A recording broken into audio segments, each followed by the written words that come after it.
The truth about Trump's COVID-19 cocktail cure. Rather than generating sympathy from the general public, the COVID outbreak in the White House stirred up more controversies and outrage because of the way President Trump has been handling the crisis and now publicizing his own rapid recovery.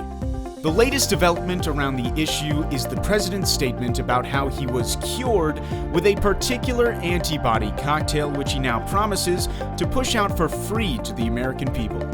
While it's still not clear which of the many medications actually helped him recover so quickly within just a few days of time for someone his age, the cited drug actually hasn't been approved by the FDA. Could this all be another one of his stunts in an attempt to gain popularity before the November elections? And what exactly is that miracle drug anyway? In today's video, we'll uncover the truth and more pressing questions about the alleged miracle drug, as well as how President's actions could end up backfiring and sending that very drug to an early grave even before it makes it to hospitals around America. But before we get started, remember to share, like, subscribe, and hit the bell icon for more updates on important topics like this one.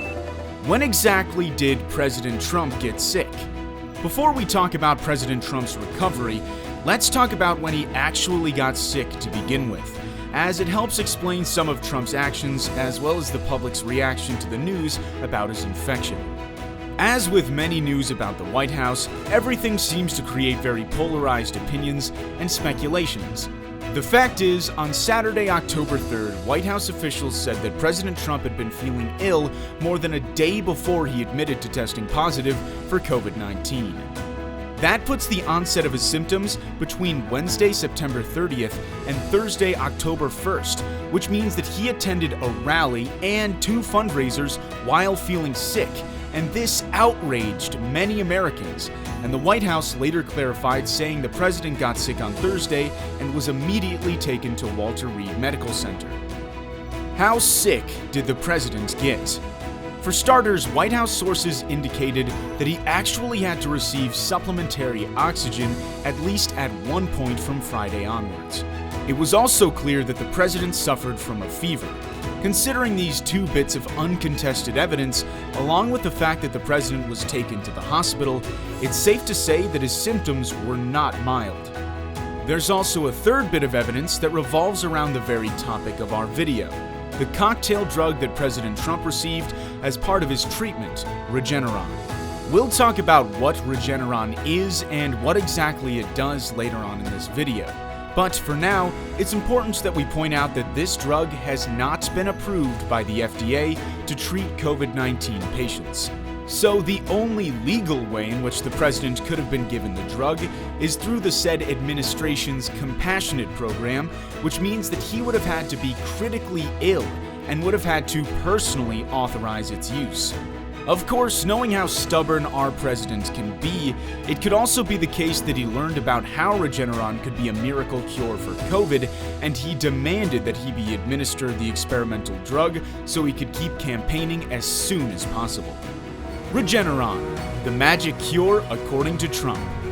So what exactly is that cocktail given to President Trump that has worked so well on him? Because he wasn't given a single medicine but 3, the drug was considered a cocktail, even though President Trump attributed his recovery to a single one of the components in the mix, likely because he had heard about it from other resources somewhere around the world.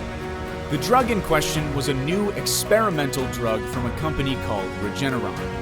This is basically a mix of antibodies that tries to mimic our immune system's response to infection and go after the virus quickly without having to wait for it to multiply and strengthen. This is supposed to produce a much more rapid immune response to the virus, which improves our chances of fighting off the disease ourselves. This is how it's supposed to work in theory, but unfortunately there still haven't been enough clinical trials to ensure its effectiveness or safety for COVID patients. The second drug he was administered was Remdesivir, which is the current worldwide standard treatment to help patients cope with the symptoms, although it doesn't actually cure it either. It is probably the only drug to date that has been sufficiently tested to ensure that it does have a beneficial effect in some cases while not being dangerous. as far as we know anyway. Finally, after being taken to Walter Reed, he was also administered dexamethasone. This is a well-known and very strong steroid drug that helps if you have trouble breathing. According to scientific research, dexamethasone has only proven beneficial on severe cases of COVID-19, such as patients on ventilators, but not on milder cases, so doctors seldomly administer this drug. This could suggest that President Trump became quite ill, unless of course it was given as a more proactive decision by the president and a precautionary measure under careful supervision of his team of top doctors. Although the issue of how severe the symptoms were did lose importance in light of his recovery. So what's all the fuss about then? The real problem isn't the White House's disclosure about the president's health.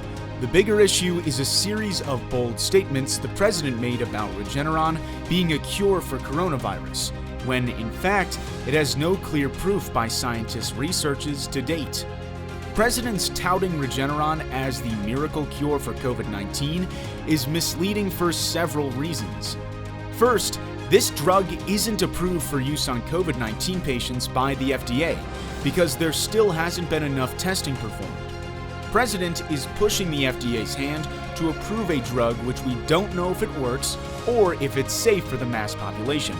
Second, according to the president, it was the Regeneron antibody mix that helped him out of danger. But it's still too early to say because he was also given 2 other drugs. Any one of the 3 could have been the effective one, or perhaps even the lucky combination of all 3.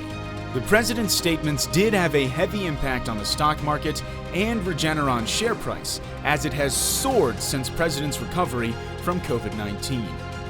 It sort of makes us wonder why President Trump would pitch those companies so willingly, apart from a belief that it would help him win the upcoming election. Or does he even need any help to win the election? We will show you a surprising claim shortly in this video. Now that you know the truth about Regeneron, do you think it was wise for President Trump to jump the gun and proclaim it as a cure the way he did? Do you think it was all just a campaign stunt, or a shady trick to make an extra couple of millions from stock price swings? Share your thoughts in the comments section below. And if you want to know why it doesn't matter whatever President Trump does or doesn't do in the following weeks, as it will have little to no effect on the actual outcome of the election, and it's not what you think. So be sure to check out this video that's popping up on your screen right now, where we explain how the most successful electoral prediction model to date works, and how it seems to suggest that, for better or for worse, President Trump will remain in power for a second term, no matter what the polls say. Thanks for watching.